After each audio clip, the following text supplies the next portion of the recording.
Welcome to Weekly Digest, where we highlight the works of ministers of government as they push the administration's development agenda. As government forges ahead to completely eradicate fraudulent conduct in all aspects across Guyana, its second anti-corruption framework workshop was held. The importance of what we're doing here today is taking us to another step. Our idea is that this is a fact sheet one, and that when we finish this workshop, depending what comes out of it and experiences, we may produce fact sheet two, and to create constantly until we're able to build a total framework. Flood-affected residents of Kaikan and the surrounding communities in Region 7 received the food hampers as part of government's flood relief efforts. Flooding in the affected areas was due to heavy rainfall, which caused the overtopping of the Cayuny River. We are pleased to know this morning that at the Kaikan level end, the Cayuny River, the waters receded a little. But the unfortunate part is that while it's better for you, is that it's obviously has an effect on the other end.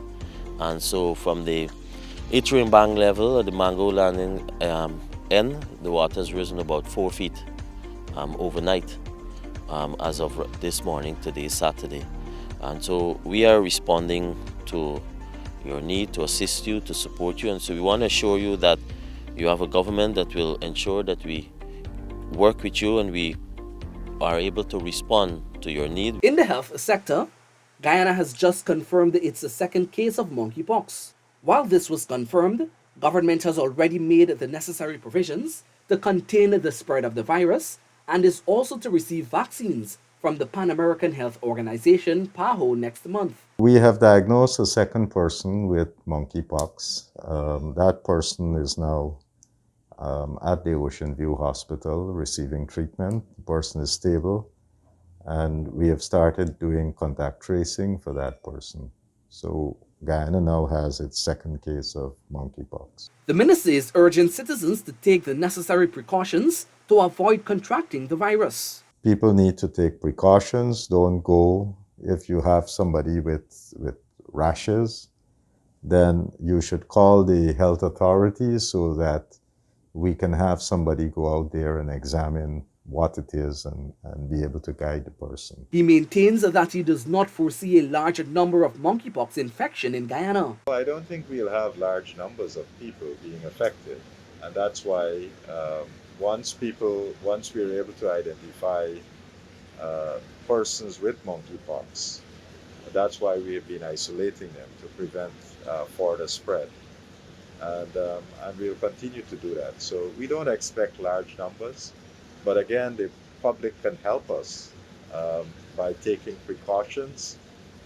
So if anyone has any rashes and suspect that it might be monkeypox, then they should come into one of our healthcare institutions so that the doctors there can do a proper evaluation and we can do the laboratory tests and to make a determination. Taking a look at agriculture, farmers in Region 6 will now get better access to their farmlands as government has supplied the region with a grader.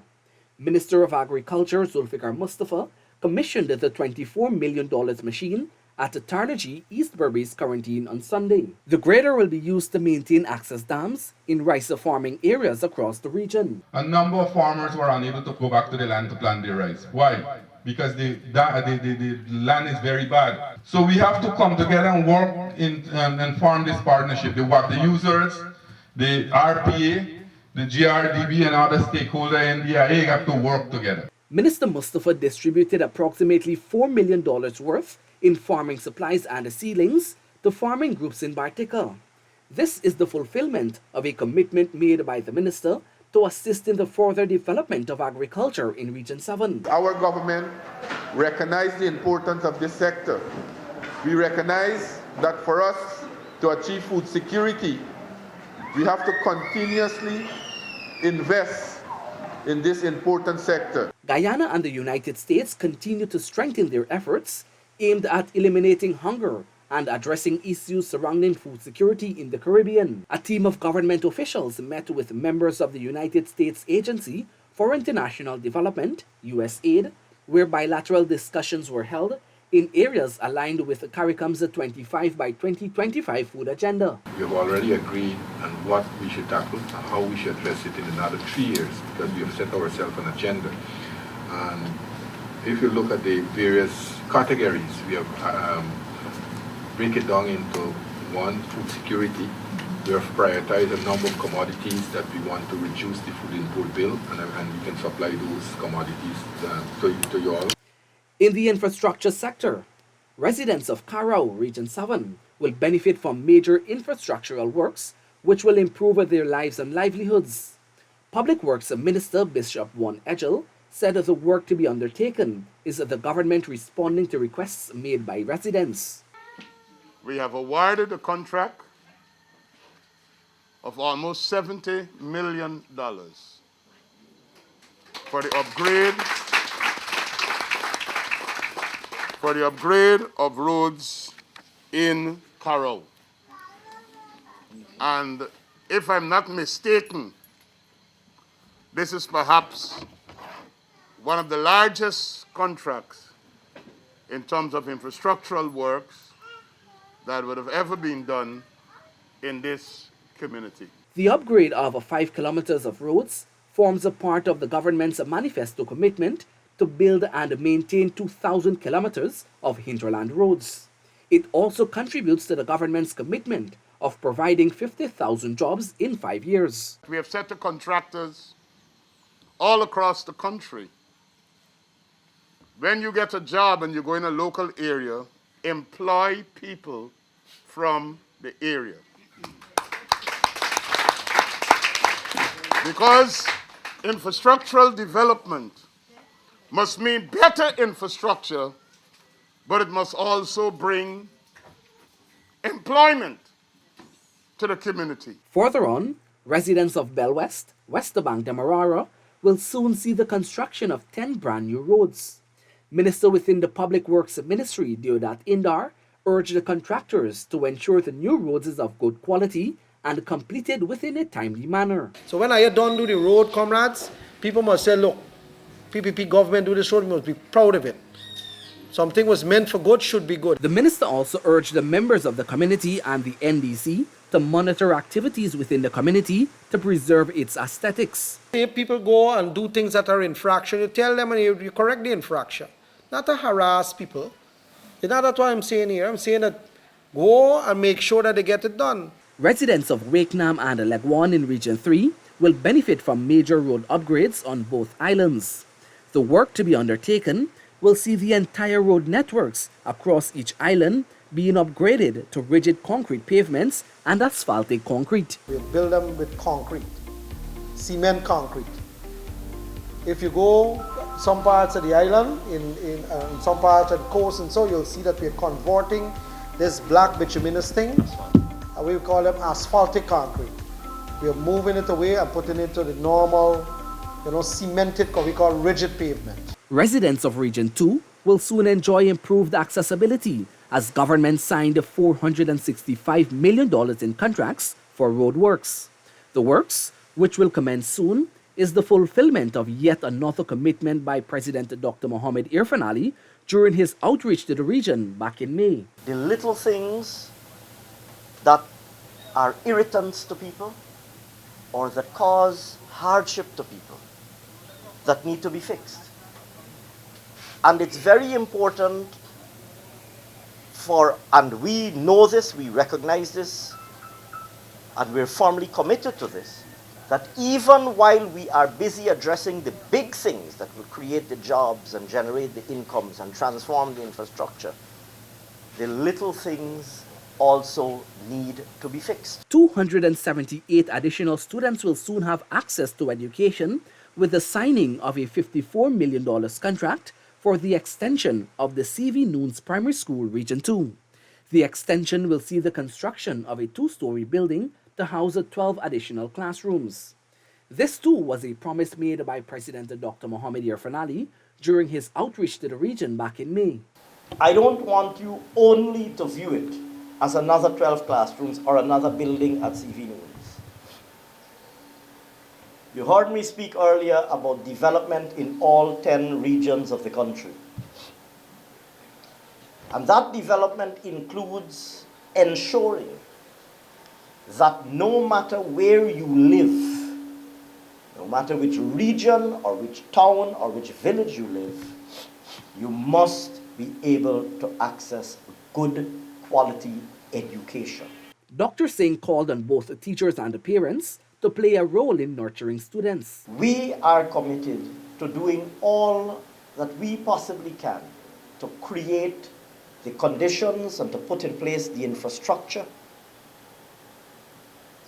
so that all of your children, all of them, without exception, can get a good quality education. But we can't come into your homes and instill that hunger in your children. You have to pick it up there. Thousands of residents of Region 5 will soon have access to treated water as government moves to construct a new water treatment plant in the region. The US $8.4 million water treatment plant forms a part of government's commitment to improving access to treated water on the coast from 52 to 90% by 2025. We will commence the construction for the new water treatment plant here in Region 5 that will be located at Bath, and that will improve the treated water coverage from 20% to 78% here in Region 5. 450 persons in Region 5 are now one step closer to becoming homeowners as they can now access their lands in Experiment Housing Scheme to begin construction. Minister Rodriguez disclosed that the infrastructural works, a prerequisite to persons occupying the lands, are about 85% complete. Over $455 million in contracts were awarded to 4 contractors to develop the housing scheme last year. Shortage of materials and the extensive rainy period had delayed the works. We are taking every advantage now, full advantage of the sunny weather that we're having, and I want the people who were allocated in this area to know that 450 lots are available now to be shown. So if there are people within this region that paid for their house lots but have not been shown their lots, they can go to the regional housing office and they will be guided as to who will come and identify the lots. Government has expended some $51 million to rehabilitate the main access road at Wauna, Region 1. So Wauna, your days of shake up, rock up, bellyache, headache, going through the road is coming to an end because your government is giving you a brand new access road. In education, over 100 participants have graduated from the ICT summer camp held at Dolphin Secondary from August 22 to 26 under the theme, Creating a Brighter Future Through ICT. So far, over 1,000 persons across the country have been trained in ICT. And we are going to work very hard to make sure that we create that brighter future, not only through ICT, but through every possible opportunities that exist in our society that our young people must be able to grasp at and to be able to make themselves, to utilize it, to make themselves prosperous. 9 Guyanese received the scholarships to pursue tertiary education in the People's Republic of China.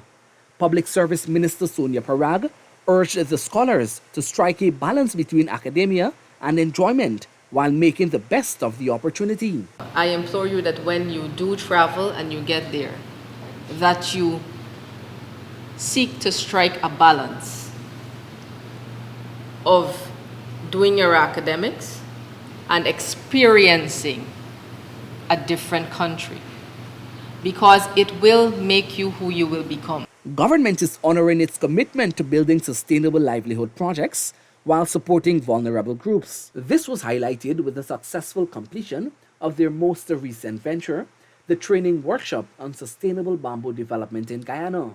You have a tremendous opportunity to contribute to modern Guyana and to create a modern Guyana that is based on the principles of sustainable management of our natural resources, and in this particular case, the sustainable management of our forestry resources. As government seeks to integrate migrants in Guyana, Labour Minister Joseph Hamilton announced that the Board of Industrial Training, BIT, will provide training for them. We bring the migrants out of the informal arrangement to formal arrangement because the recognition is in informal operation environment they can be exploited, they can be taken advantage of, and all the issues that come along with it. Some months ago, both the president and the vice president spoke about the fact that in the very near future we might have to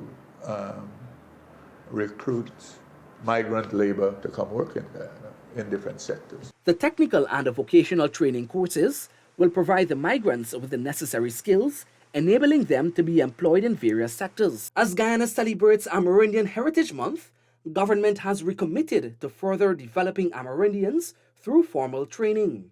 Minister of Amerindian Affairs Pauline Sukai affirmed that training will continue for community service officers, CSOs. Leaders will benefit from continued support to build leadership capacity, and we remain committed to supporting transparency and accountability within villages for the best interests of the villagers. The development of Guyana as a human resource to effectively manage the country's oil and gas sector is moving apace, with the opening of an oil and gas training facility.